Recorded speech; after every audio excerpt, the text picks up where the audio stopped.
You're a kid inside, no matter how old you are. Hey guys, it's John, sitting out here on the back deck, drinking my cup of coffee. I just had one of those moments where I sat down to do a private session this morning, and I did a full channeled writing, and then at the last minute, the person never showed up.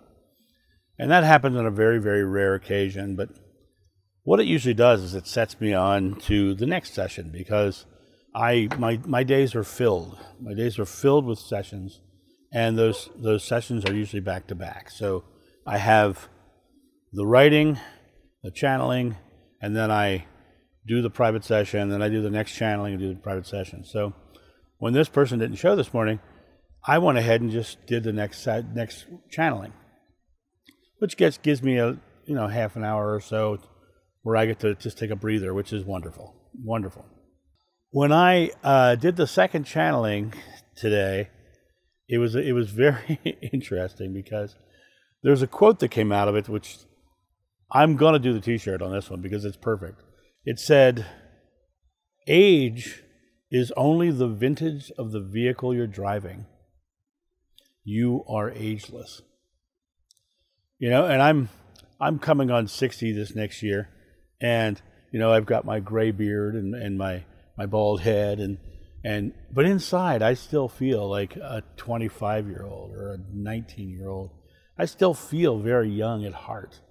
And I think most people feel that way. People don't realize, that older people still feel like they're young inside.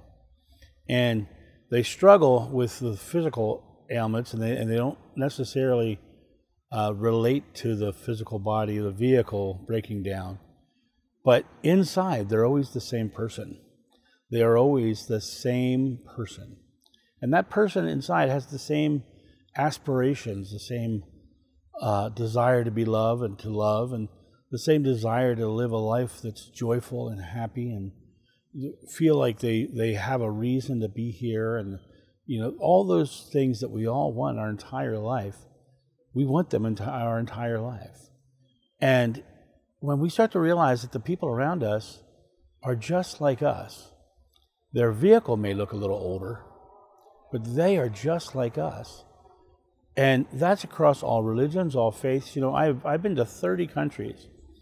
And in every country, in every faith I've talked to, I've asked them, what's most important to you? And the number one answer is always my family, the representation of love for me. The thing that represents my love is my family. And right now we're having a bunch of conflict in the world, and everybody is the same. Everybody is still that young person inside. Their family still represents love to them. They have this expression of self inside, but what's most important to them is their family. If we can start to look at people as all being the same, and we can start to live into a world where that person is recognized for who's inside, not for their outer appearances, not for their religious garments, not for their color of their skin or their race or their gender, or not for anything other than the person that's inside. That person who their entire life feels like that young person, feels like that person who wants to be loved and who wants to love. If we can start looking at everybody in that way, then what we start to see is a world where people start to respect each other, start to love one another. And I put out a few videos lately that have been a little bit controversial, and I had one person who was really upset about my talking about the border in the United States and Mexico, and I was like, if no borders had ever been set, people would just migrate. People would simply migrate. They would go all over whatever land mass. That invisible line called the border is a man-made construct. And the second you created the limitations, you've created the problem. And the second we start to limit people by not looking at that beautiful person inside, that person that's in the vehicle of their outer social experience, but that person inside who just wants to be loved, who just wants to love, who feels young, even though they may be old. The person inside is always the same. And when we come to that space of realizing that that person inside is also worthy of love, is also, just like us. Those 30 countries I went to, every one of them I met a lovely person or lovely people. Every one of them. When I got into a city, I found the same kind of issues there that we have in cities in America, or cities in Canada, or cities in Europe, or cities in the third world. Cities, when you bring people together, people absolutely are trying to get over on one another. Because why? Because they're trying to support their family. They're trying to get enough money to be able to survive and thrive. It really comes down to all of us starting to just treat the world as a family, no matter what they look like, no matter how they pray. Treat the world as a family. The world, our humanity, is a family. I remember years ago, Ronald Reagan said how the world would be different if we suddenly had to deal with an extraterrestrial threat.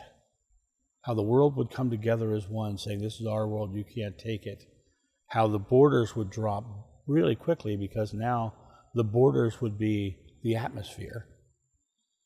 The world would change dramatically. But all the man-made constructs of this is mine and that's yours, and you can't come over here, and I'm not going to go over there, and all those things just create war, create struggle, they create strife, they create problems, and those people are reacting to those limitations and those fear-based constructs that this is mine, that's yours, and I'm not being respected if you take this. Let's start to think of the atmosphere as our border, right? And then eventually, let's release that too, right? Let's work our way out. The universe is expanding because we keep thinking further out. It's time for us to stop thinking about our petty differences here on the planet and start to think about humanity and the earth and solving real serious crises like hunger, homelessness, suffering, poverty. These are all things that could easily be solved. The wealthiest people in the world could solve it themselves financially.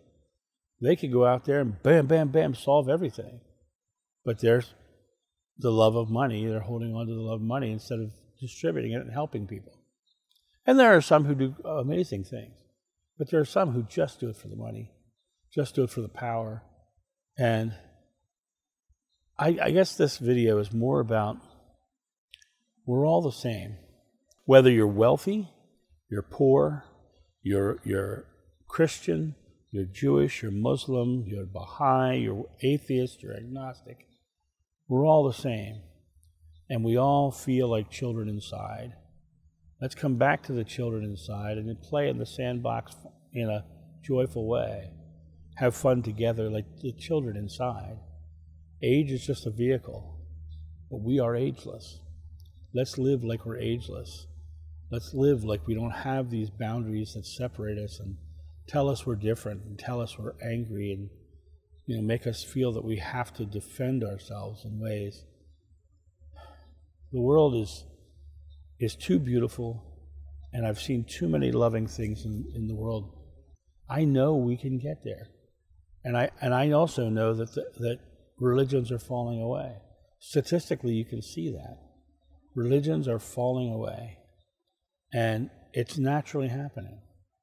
Over 50% of Christian congregations left over the past 20 years.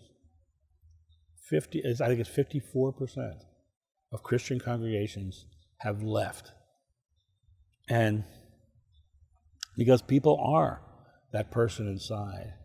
People are that loving nature.